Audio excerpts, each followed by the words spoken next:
seodi andi binih tak paraten engkau tedung katibi penare cako caen engkau tedung katibi penare cako. Ya, assalamualaikum warahmatullahi wabarakatuh. Terima kasih atas silakannya. Terima kasih kepada Visi Makara sama Apes ya, Bunda ya. Jadi Visi Makara itu adalah salah satu lembaga sosial yang salah satu programnya itu membantu tunadaksa. Nah, dalam program membantu lansia ada nama program OVOS, yaitu One Foot One School, yang dimana satu kaki satu sekolah. Nah, jadi itu adalah doa kami untuk mendapatkan hasil yang terbaik. Nah, untuk program utama dalam Visi Makara itu ada kaki tunadaksa yang kami bantu seperti itu. Nah, jadi assalamualaikum warahmatullahi wabarakatuh.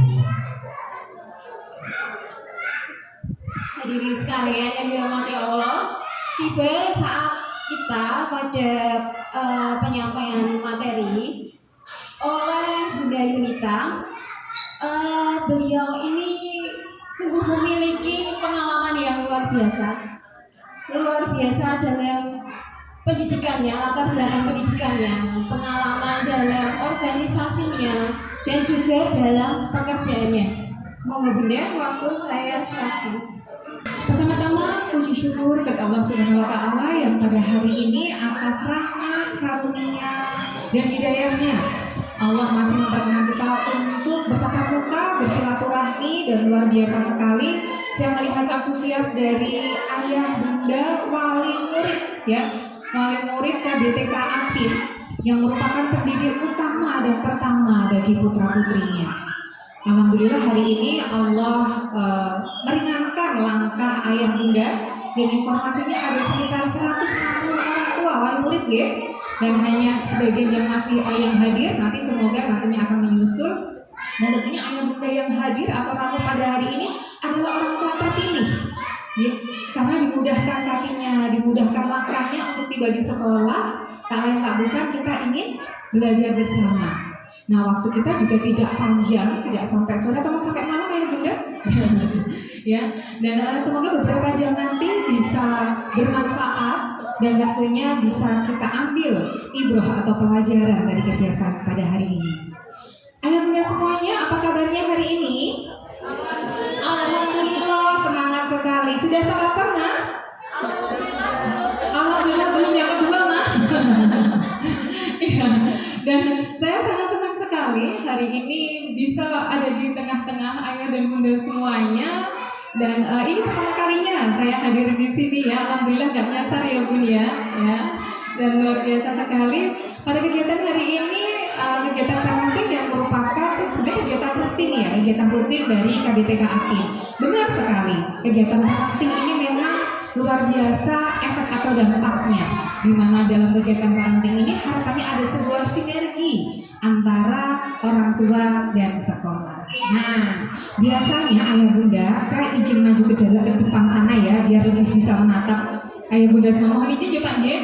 Biasanya saat saya mengisi parenting guru dan ayah bunda semuanya, saya selalu mengajukan syarat untuk audiens yang hadir, dan syarat itu harus dipatuhi, diikuti oleh semua peserta.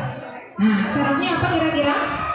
Syaratnya adalah semua peserta harus dalam keadaan bahagia. Keadaan apa Bu? Bahagia. Ayah bunda sudah bahagia? Alhamdulillah, sambil ingat yang di rumah aku, itu cuma ada cuma kayak gitu ya. Belum parenting. Nah, harapannya sudah ada. Biasanya kalau kita bahagia, kita lihat dari apa Bu? Pramuka, dari ekspresi, dari cerianya. Oke, saya mau ngecek ayah bunda ini, guru juga, apakah benar-benar sudah bahagia? Nah, apakah sudah bersedekah hari ini?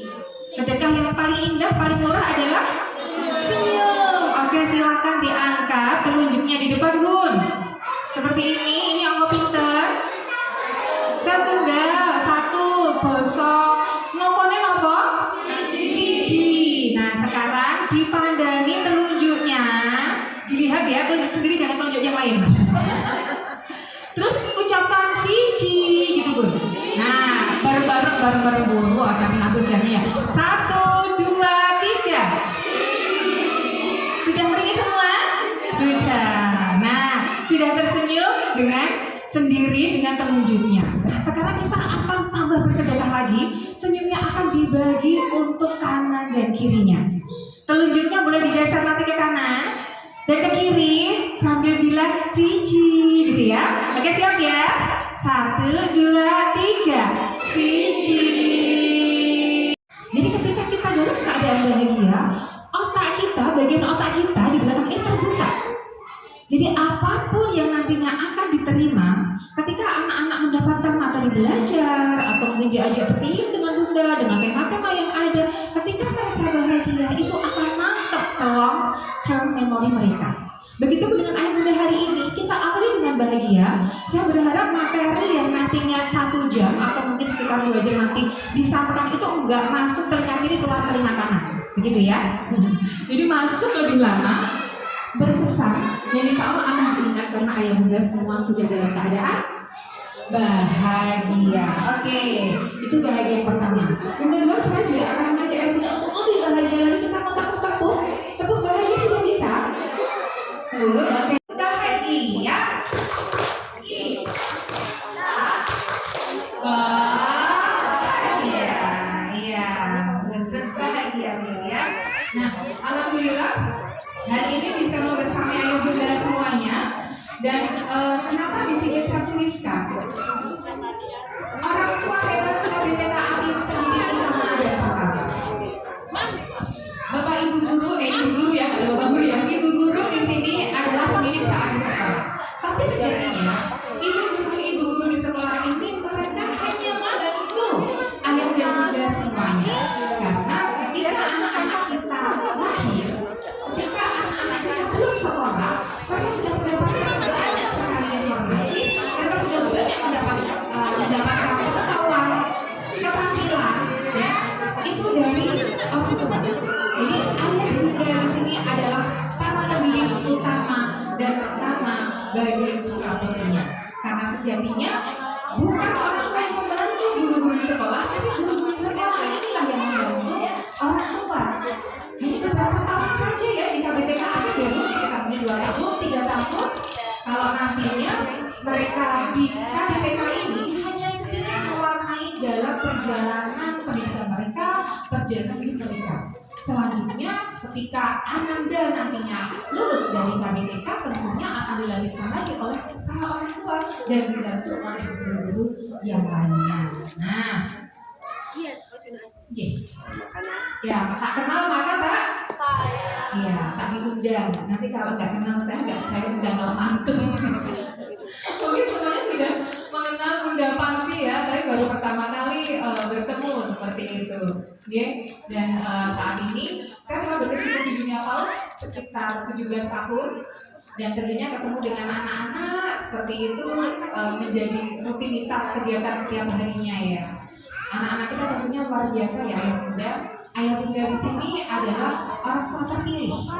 Orang tua terpilih itu kan orang tua terpilih karena tidak semuanya orang tua mendapatkan kesempatan untuk menjadi orang tua.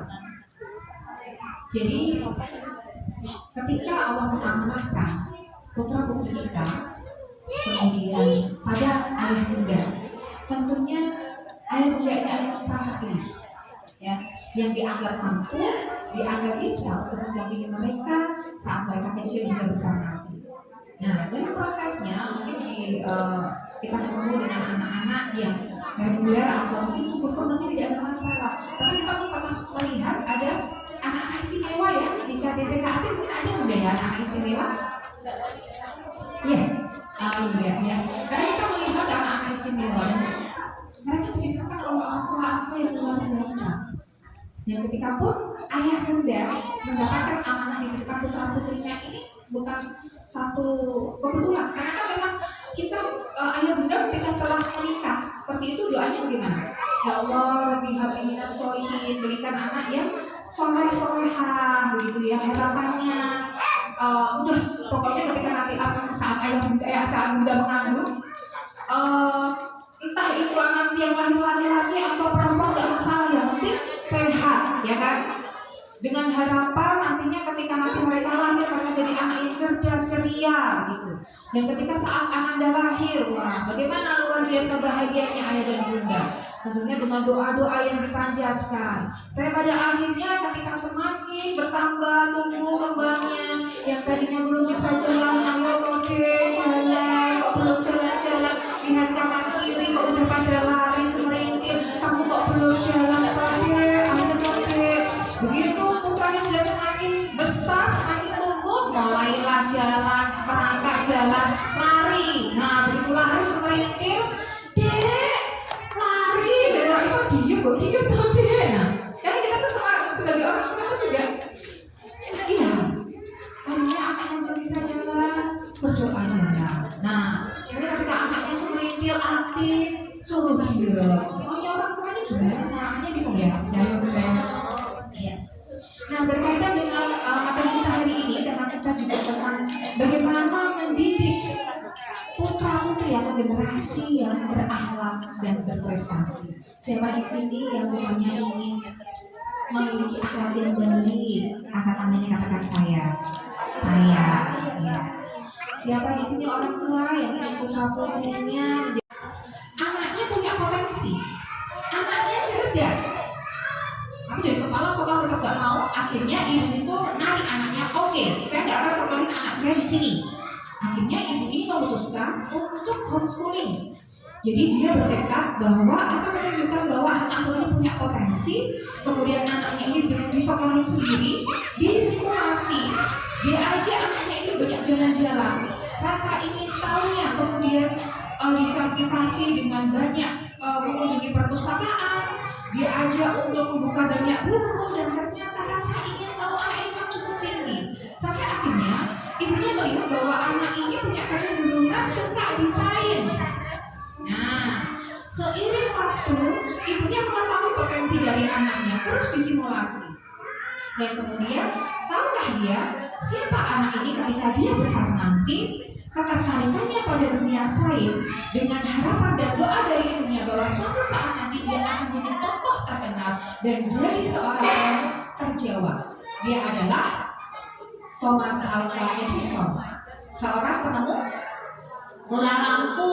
Nah, ternyata seorang Thomas Alva Edison ini pun dia punya masa lalu yang menyedihkan. Dia dianggap tidak mampu, tidak cerdas, bahkan punya label-label yang sungguh menyakitkan.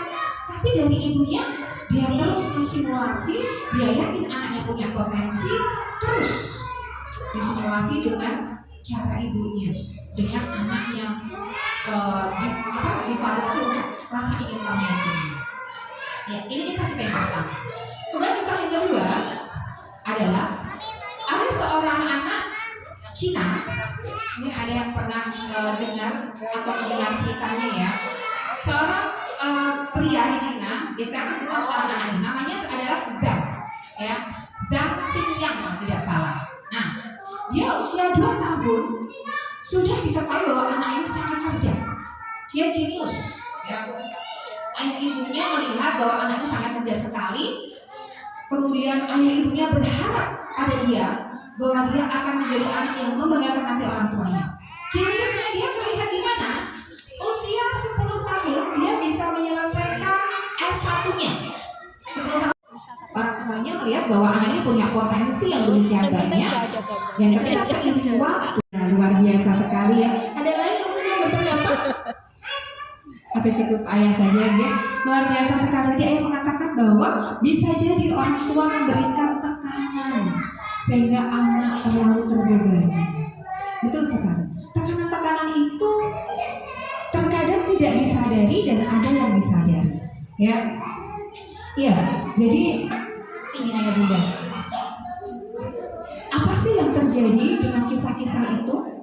Ketika tadi kisah pertama, mungkin orang tuanya merasa bahwa anaknya dikatakan oleh gurunya punya kekurangan, tapi orang tua merasa bahwa anak ini punya potensi. Jadi perlu dengan kembali. Tapi dua orang tua dengan kisah tadi, yang kedua tadi, yang ketiga tadi, dan memberikan tekanan-tekanan. Dan kalau kita lihat dari kacamata sebagai orang tua, kemudian juga bagaimana memiliki seorang anak, sebenarnya yang dua terakhir tadi cukup memahami anak-anak ini?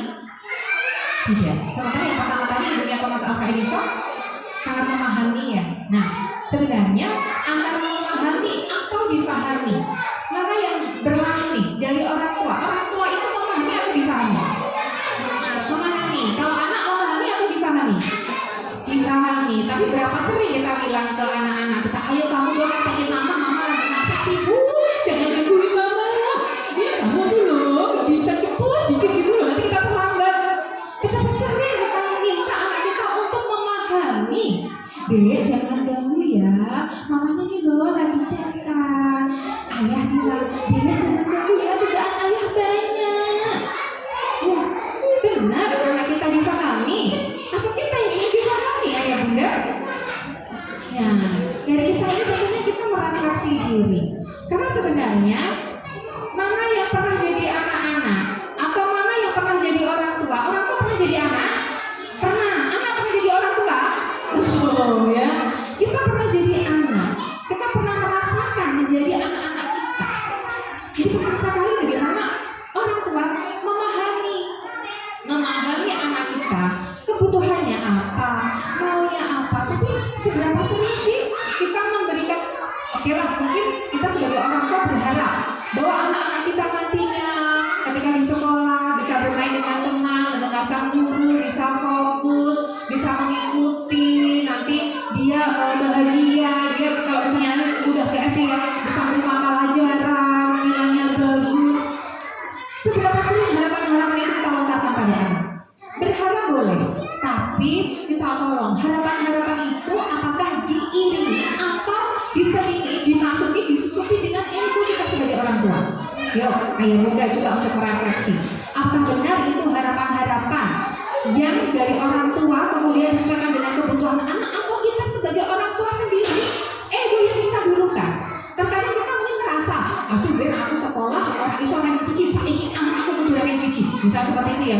Dulu waktu aku sekolah, aku suka gambar, tapi aku gak pernah jadi juara satu atau juara menggambar. Sekarang anakku harus bisa. Atau ketika mungkin dari ayah bunda pengen jadi seorang atlet renang begitu ya, latihan renang gak bisa-bisa, sekarang anaknya harus bisa untuk menuruti ego, harapan, menyampaikan potensi mereka. Karena masing-masing anak itu punya potensi. Nah, terkadang potensi-potensi ini perlu digali. Kalau kemudian potensinya mungkin nyanyi, tapi dia disuruh mungkin renang atau disuruh mungkin main bola, begitu, mungkin juga dia akan kesulitan. Atau dia punya potensi yang lainnya, geraknya aktif, dia bisa main bola, tapi dia disuruh untuk menggambar atau mungkin yang lainnya. Tentunya ini juga menjadi akan tekanan bagi anak. Nah, nanti saya akan menyampaikan seberapa efeknya sih tekanan itu pada anak-anak kita.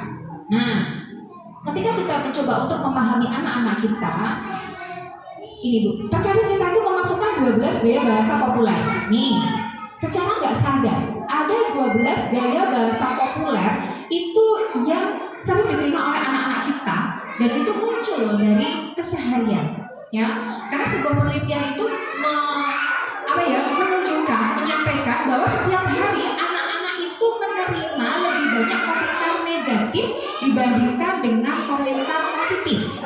Nah, kita tentunya ingin anak-anak kita punya akhlak yang baik. Kita pengen tentunya anak-anak kita punya prestasi yang baik dengan harapan-harapan, dengan tadi keinginan dari orang tua. Tapi tidak sadar kita menggunakan 12 gaya populer ini. Ya, betapa sering kita memerintah anak-anak kita. Ya, Dek, ayo pakai sepatunya, Dek. Segera, sudah siang, cepetan, ayo pakai sepatunya. Nah, atau kemudian menyalahkan, ih kamu sih gitu aja masa gak bisa. Hah? Tuh kan, jadi tumpah, adik sih, hati-hati. Nah, atau meremehkan. Yang tadi, itu aja sih kamu gak bisa, itu lo lihat loh. Itu loh, Dek, naik sepeda, masa kamu udah TK gak bisa naik sepeda, itu loh, anak ini tuh bisa loh. Nah, atau ketika misalnya anak datang ke mama, aku bisa ini, bisa gambar begitu ya. Gambar dari anak-anak itu satu karya yang luar biasa. Kita gambar coret-coretan, lihat. Gambar itu aja senang. Dek, apa itu? Meremehkan. Atau kita membandingkan. Bun, kalau dibandingkan gimana Bun? Rasanya? Ya, Mama masak loh ya. Masak apa, Ma? itu loh masakannya. Terus ketika diicipi, kayaknya masih kalah mah masalah masakannya Bu ini lah, Bu RT lah. Wah. Gimana tuh perasaannya mama ketika dibandingin sama ayah? Sakitnya tuh di sini gitu ya Mak ya. Apalagi anak kita ketika dibanding-bandingkan satu dengan yang lainnya. Mereka jelas terlahir dari orang tua yang berbeda. Mereka lahir dari rahim yang berbeda, dari sel telur, dari sperma yang berbeda. Kenapa harus sama? Kenapa harus dibanding-bandingkan, Mak? Gitu ya. Nah, terus kemudian mengecap atau melabeli seperti yang tadi guru Alfa atau Mas Alfa Edison lakukan itu terkadang kita juga mengecap misalnya apa sih? Adik kok ini sih kamu tuh berantakan banget deh. Jadi anak kok yang agak rapi gitu loh, nggak usah yang berantakan kayak gitu. Nah, atau misalnya anaknya tuh nggak bisa diam kayak gini, kamu tuh pusing banget gitu. Nah, itu kan juga mencap, melabel, ya, dengan kata-kata yang tidak baik, mengancam misalnya gimana mengancam? Kalau kamu nggak bangun pagi, kamu nggak cepet-cepet, mama tinggal loh ya. Ya, nanti berangkat sekolah sendiri, mama tinggal. Nah, itu mengancam. Atau kalau misalnya dia maamnya cenut kayak gitu kan, lama, gak ditelan-telan kayak gitu kan, udah mama pergi aja deh, besok nggak usah masak, besok masak sendiri. Nah, seperti itu ya. Atau mungkin hal-hal yang lain yang kata-katanya sebenarnya apa ya, kita ingin memotivasi anak, tapi yang keluar justru malah 12 gaya bahasa populer ini menasehati. Nah, menasehati itu mungkin ada kalanya baik, tapi yang tertangkap oleh anak-anak kita bukan kata-kata nasihat dari mama, tapi anak-anak itu nangkap, ih mamaku cerewet, mamaku bawel gitu ya, ih dari tadi ngomong terus gak berhenti. Nah, itu yang ditangkap anak-anak kita, Mak, ya. Jadi nanti bagaimana mengalahkan dengan kata-kata yang lain seperti itu di luar bahasa populer itu tentunya ada strategi atau teknik tersendiri. Aku membohong ini. Misalnya anaknya nggak mau maem, biasanya bohongnya gimana? Ada polisi, nanti tangkap loh, gitu ya. Nah kita bohong itu memunculkan ketakutan pada anak. Ya, terus menghibur tuh misalnya ketika nanti dia mungkin ada masalah dengan teman lagi main, pulang-pulang mama aku jatuh atau mama aku dipukul. Diam, nanti mama datengin anak itu, nanti mama marahin anaknya. Nah, udah nggak apa-apa, sembuh. Nah, seperti itu. Itu menghibur anak untuk mungkin anak tenang saat itu saja. Tapi itu efeknya juga tidak bagus untuk anak. Mengkritik. Nah, mengkritik misalnya dengan tadi karya anak, pencapaian anak tidak mendapatkan pujian, tapi justru kritikan dari orang tua. Itu loh, Dek. Gambarnya kok keluar garis mewarnainya, masih dikritik juga. Padahal dia udah effort kayak gitu ya. Dia udah fokus, gimana caranya nggak keluar dari garis, begitu ada kelas kayak gitu masih di gambarnya keluar garis, bisa seperti itu. Nah, ini juga sangat menyakitkan untuk anak-anak ya, atau menyindir dan juga bagaimana menganalisa yang nantinya menyimpulkan kepada satu kesimpulan bahwa anak ini seperti ini, anak ini seperti ini. Maka 12 gaya populer ini harus kita hindari. Nah, kemudian kalau kita melihat tadi dari kisah-kisah yang ada sebuah ayat dalam Al-Quran nih. Dan hendaklah takut kepada Allah orang-orang yang sekiranya mereka meninggalkan keturunan yang lemah di belakang mereka, yang mereka khawatir terhadap kesejahteraannya. Oleh sebab itu, hendaklah mereka bertakwa kepada Allah dan hendaklah mereka berbicara dengan tutur kata yang benar. Ada di Quran surat An-Nisa ayat 9. Nah, di Al-Quran juga sudah terpampang di sana bahwa yuk ayah bunda, kalau kita ingin anak-anak kita sesuai dengan harapan kita, maka berkata dengan yang benar, berkata dengan kata-kata yang baik. Kita ingin anak-anak kita memiliki akhlak yang baik. Kalau kita melihat fenomena saat ini memang luar biasa sekali ya, bagaimana anak-anak ini dalam lingkungannya, atau kita melihat secara luas negara kita Indonesia sedang berada dalam krisis akhlak begitu ya. Dan tentunya kita berharap bahwa anak-anak kita nantinya ke depan mereka menjadi leader-leader yang nantinya mereka bisa membawa perubahan dan memiliki akhlak yang baik. Dimulai dari mana? Dimulai dari rumah. Dimulai dari pola pengasuhan yang tepat, pola pengasuhan yang baik untuk putra-putri kita.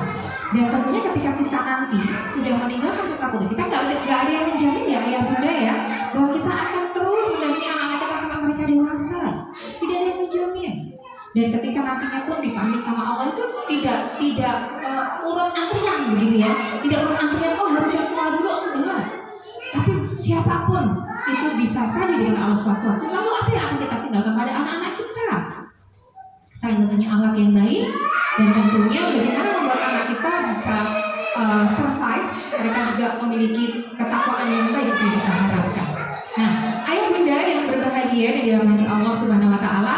Nah, yuk kita lihat bagaimana sih cara pendampingan anak-anak kita. Nah, tentunya kita harus memahami karakter dan perilaku mereka. Anak-anak kita ada di generasi mana saat ini? Nah, ayah bunda ada di generasi mana nih? Generasi baby boomers 1946 sampai 1964 ada? Gak ada ya. Ini generasi mbah kita, orang tua kita mungkin ya, lahir setelah Perang Dunia II. Ada lagi generasi X ya, 1965 1976 ada? Ada mungkin ya. Nah, kemudian ada lagi setelah generasi X itu generasi Y. Nah, generasi Y ini generasi milenial. Itu namanya orang tua banyak yang generasi milenial ya Bung ya. 1977 sampai 1994. Nah, generasi milenial ini memang generasi yang mereka sudah mulai proses untuk paham dengan teknologi. Nah, dibandingkan dengan generasi X itu kalau yang mungkin diajari untuk bagaimana bisa mengoperasikan teknologi laptop itu sudah mulai agak ngos-ngosan. Sementara generasi Y, generasi milenial itu masih aman untuk mereka bersinggungan dengan teknologi. Nah, ini generasi Z atau dikenal dengan Gen Z begitu ya. Ini mereka yang lahir di 1995 sampai 2010. Nih, mereka adalah generasi-generasi yang open minded. Jadi mereka terbuka. Anak-anak itu lebih terbuka, dan terbuka di sini mereka meskipun mereka ada di Indonesia itu mereka akan dengan mudah menerima budaya-budaya yang masuk ke Indonesia. Mereka lebih welcome begitu dengan situasi dan lingkungan yang ada. Dan anak-anak kita saat ini ada di generasi Alpha atau Z? Alpha ya, 2011 hingga 2025.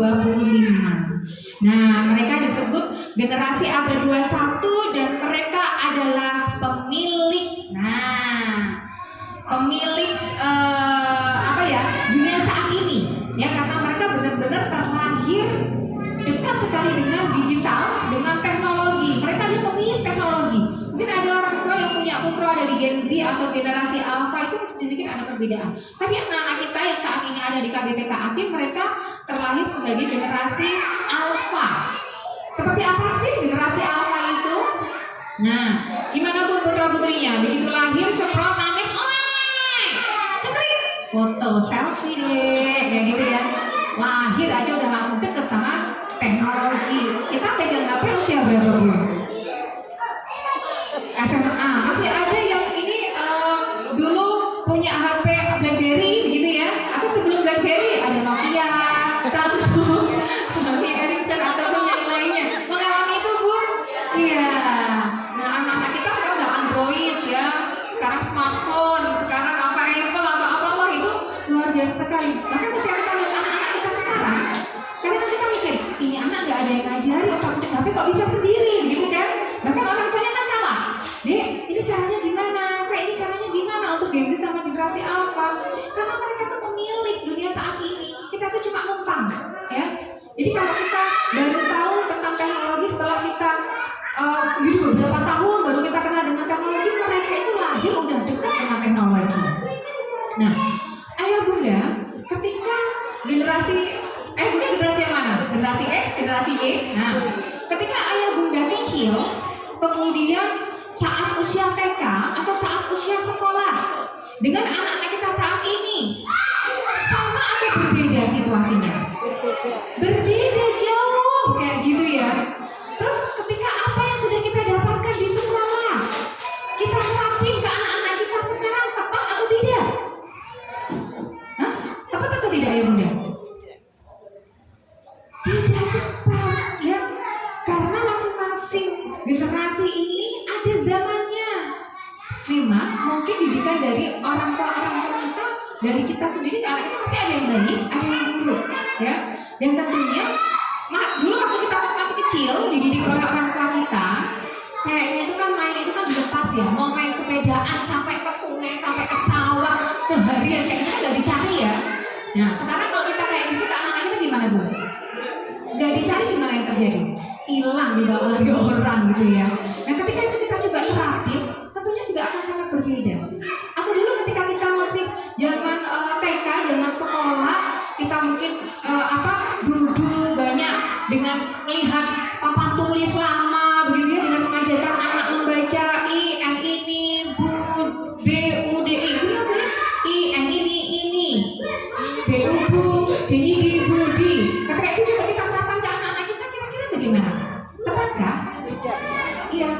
Sahabat Ali bin Abi Thalib mengatakan, didiklah anak-anakmu sesuai zamannya, karena mereka hidup di zaman yang berbeda dari zamanmu. Ya, sahabat Ali bin Abi Thalib mengatakan seperti itu. Jadi ketika kita mencoba menerapkan apa yang pernah kita miliki atau kita dapatkan dengan pembelajaran yang ada zaman dulu dengan sekarang, tentunya jauh berbeda. Ya, karena dari perubahan-perubahan itu ada revolusi industri 1.0, 2.0, 3.0 hingga 4.0 itu juga sangat-sangat berbeda. Dulu waktu ini Bunda revolusi industri 1.0 itu banyak perusahaan-perusahaan itu yang menggunakan tenaga manusia dan tenaga hewan. Ya, terus kemudian mulailah ada mesin-mesin masuk yang itu menggantikan tenaga manusia, ada mesin uap itu kemudian transisi ke revolusi industri 2.0 itu banyak sekali demo besar-besaran karena tenaga manusia dialihkan oleh tenaga mesin. Nah kemudian di 2.0 sudah mulai lagi muncul kembali lagi industri adegan berjalan, di mana itu juga memudahkan atau memperbanyak produktivitas di perusahaan-perusahaan. Nah kemudian di revolusi industri 3.0 di mana komputer udah mulai masuk, teknologi sedikit-sedikit mulai masuk. Dulu zaman kita sekolah mungkin SMP atau SMA yang juga begitu pelajaran komputer begitu ya, yang komputernya berbau gede begitu ya, atau mungkin pakai disket seperti itu. Tapi sekarang tidak kita ketemukan lagi. Nah, setiap perubahan kita ada di revolusi industri 4.0, di mana perubahan revolusi industri ini akan berdampak pada revolusi pendidikan. Ya, itu selalu ada imbasnya, itu sangat berkaitan. Banyak sekali pekerjaan-pekerjaan yang saat ini hilang digantikan oleh tenaga mesin, robot, teknologi. Apa kira-kira Bu? Dan hidup kita itu banyak dikelilingi oleh robot-robot Bu ya. Apa pekerjaan yang itu? Ya, kalau kita di rumah itu banyak sekali robot, ada rice cooker, mesin cuci, apalagi Bu?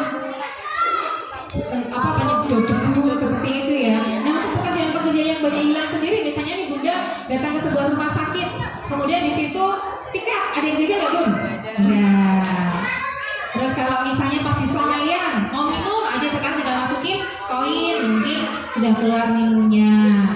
Atau sekarang deh kalau mau pesen makan apa-apa, nah sekarang banyak juga pekerjaan-pekerjaan yang muncul yang itu di luar prediksi kita. Karena perubahan-perubahan itu terjadi. Sekarang udah nggak usah kemana-mana, tinggal menggerakkan jari, pakai handphone itu. Iya, ternyata tinggal pesan GoFood kayak gitu ya, sudah datang sendiri. Nah, itu perkembangan teknologi yang tentunya akan berdampak pada kehidupan kita sehari-hari dan juga dengan anak-anak kita. Nah, satu hal yang tentunya harus kita pahami di situ ya Bunda, bahwa perubahan itu terjadi. Nyaman atau tidak nyaman itu pasti terjadi. Oke, saya mau ngajak ayah Bunda untuk main sebentar. Ya, main sebentar. Boleh berhadapan-hadapan, boleh berhadapan dua-dua. Nah, sudah saling kenal ya, sudah saling kenal. Boleh berhadapannya di depan. Oke, yuk bersama-sama kita ucap. Moga ayah bisa berdua juga berhadapan. Yuk bersama-sama yuk kita ucap siji. Setunggal kalih tiga siji. Oke, masih ikuti saya. Yuk kita gerakan telunjuknya. Nanging. Ini cantik, ini siapa? Ini cantik, ini kamu. Iya ya. Sudah saling berkenalan ya. Nah sekarang saya ingin Bunda berdua ayah juga saling berhadapan-hadapan untuk mengamati teman yang ada di hadapan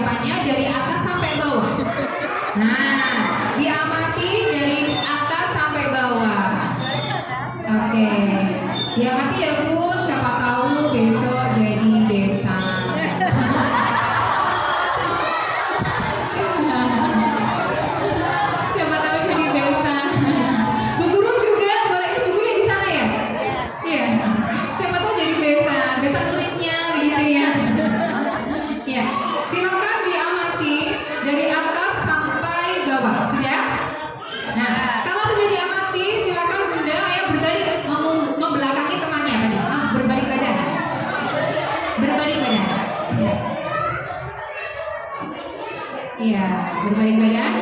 Kemudian tanpa sepengetahuan temannya yang tadi yang berhadapan-hadapan, silakan lakukan 3 perubahan pada diri ayah dan bunda.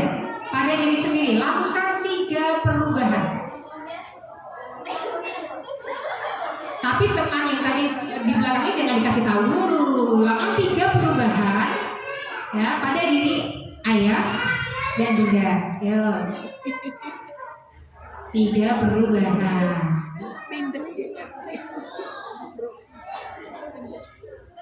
Oke, sudah? 3? Ya. Jika sudah melakukan 3 perubahan, sekarang berbalik ke calon besannya tadi. Yo, sekarang kenali lebih dalam lagi, saling menyebutkan 3 perubahan tadi. Menebak, silakan tebak. Silakan tebak 3 perubahan tadi.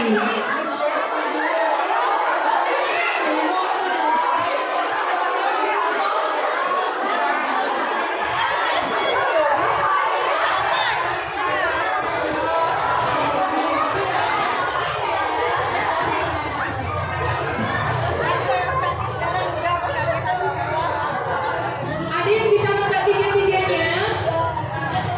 Ada? Angkat tangannya mana? Yang bisa menebak 3-3-nya perubahan ada? Oh, ada? Ada yang tidak bisa nebak sama sekali? Oh, nggak ada. Semua bisa ya? Bisa, oke. Kenapa bisa menebak 3 perubahan itu? Kira-kira apa yang tadi bunda-bunda lakukan? Gimana Bu? Mengamati, ya? Mengamati juga ya? Mengamati, fokus, konvo, tekan wisok, ini apa tuh yo, ya kayak gitu ya. Sampai kemudian menyadari bahwa ada perubahan. Ya ini hebat nih, 3-3-nya biasa tuh ada yang nggak nemu juga Bu, ini apa tuh yo, karena perubahannya terselubung. Ya, ya. Jadi ayah bunda sadar atau tidak, kita nemuin atau tidak perubahan itu terjadi, betul? Iya. Walaupun temannya mungkin nggak bisa membagi apa yang berubah, tapi perubahan itu ada. Dan saat ini pun, ketika kita ada di era saat ini, kita tuh sadar atau enggak, kita nemu atau enggak, itu perubahan itu nyata terjadi. Nyaman atau tidak, perubahan itu ada. Suka atau tidak, kita harus kita inginkan. Itu yang disebut dengan era disrupsi. Era disruptif itu yang tadinya semuanya nyaman, tiba-tiba ada perubahan yang itu menghentak dan menyebabkan rutinitas itu hilang. Nah, bagaimana perasaan ayah bunda ketika diajak bermain tadi? Tentunya senang. Dan itulah fitrah anak-anak kita, ya. Ketika kita menginginkan atau memberikan sebuah harapan-harapan pada anak kita, bagaimana mereka menjadi anak yang berakhlak, berprestasi. Tapi ada satu hal, kebutuhan mereka yang tidak boleh kita lupakan. Fitrah mereka sebagai anak-anak. Apa itu? Bermain, iya. Nah, saya ingin mengajak ayah bunda untuk mengenang masa kecil. Nih, mengenang masa kecil. Apakah lebih banyak sedihnya? Apa bahagia? Atau banyak marah? Atau banyak nangis? Gimana Bu, masa kecilnya yang teringat sekarang? Bahagia. Kenapa Bu bahagia? Main terus. Main. Ada lagi? Yuk, masa kecilnya. Ayah, gimana? Masa kecilnya gimana? Bahagia. Kenapa bahagia? Main, bisa berantem sama teman kayak gitu ya. Senang kan cowok-cowok? Bahagia karena dengan bermain. Nah, banyak sekali permainan-permainan yang dulu kita lakukan. Nah, ya bunda yang mana nih? Pernah main JJ? Pernah. Kalau ini main apa ini? Dulu namanya kayak dinoboy gitu ya? Yang kerewan. Sama bola. Terus nanti kalau ditumpuk, dilempar gitu ya bunda ya. Kita pernah ya main kayak gini ya? Main JJ, lompat yang tinggi, diputar kayak gitu. Atau apa lagi biasanya permainan-permainan yang dulu pernah ayah bunda lakukan? Betul kan? Betengan? Dapat apa? Oh iya. Bekel itu anak perempuan ya. Anak laki pernah bekel nggak sih? Nggak pernah ya. Ya, kejar-kejaran, betengan ataupun yang lainnya. Pernah nggak? Main ini ya ini? Pernah nggak? Sekarang masih ada nggak ya Bu? Kutek-kutekan ini ya, kembang pacar gitu ya. Anak-anak kita ngalamin ini nggak ya? Wah, makanya udah nggak ada ya. Iya. Terus ada lagi ini, yang ini kayaknya anak kita pernah. Nah, ya. Apa itu ular? Nah, ular naga panjangnya itu anak-anak kita pernah. Nah, ketika kita bermain, dulu zaman kita permainan-permainan tradisional itu banyak banget. Nah, apa sih yang sebenarnya kita pelajari atau anak-anak pelajari dari mereka bermain? Apa Bu? Bersosialisasi. Apalagi? Sportif. Sportif. Kok nek malah kok nangis lu ya? Misalnya ada yang lempar gak bisa, marah kayak gitu kan. Itu mungkin terjadi di awal, tapi setelah itu ya ternyata agak kok nek dolanan nangis terus, orangnya nangis. Nah, mereka menjadi sportif, ya. Keren itu. Terus apa lagi Bu? Sosialisasi.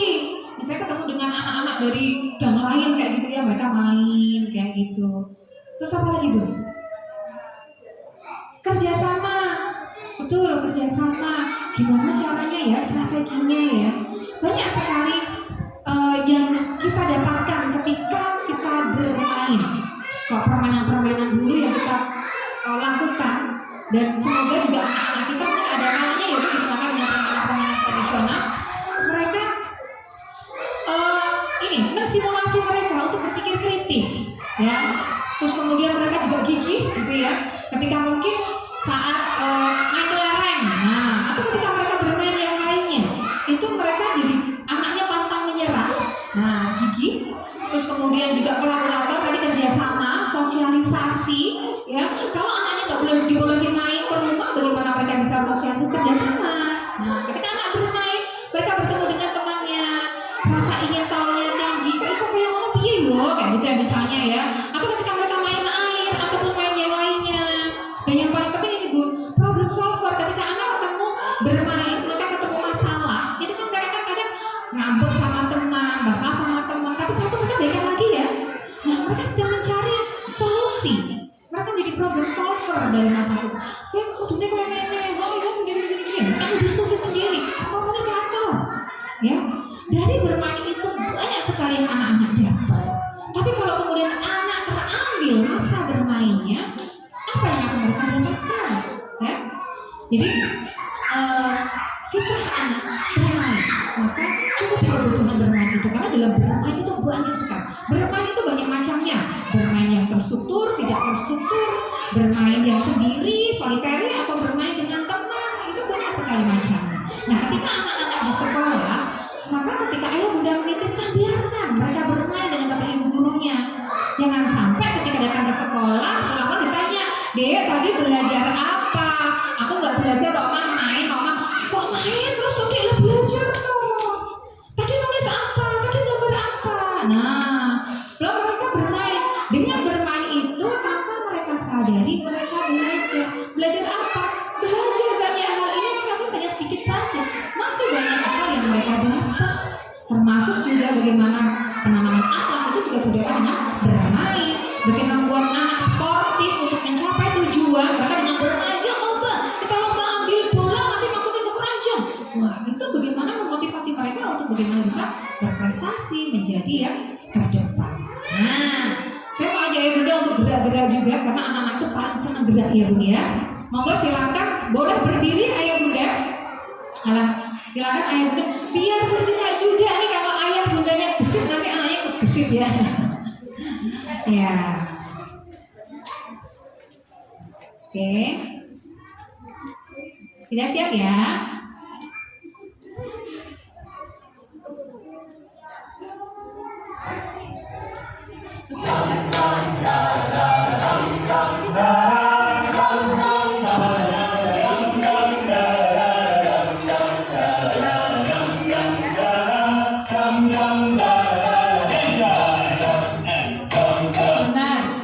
Berjajar begitu ya, pastikan di kanan kirinya ada yang lainnya begitu ya.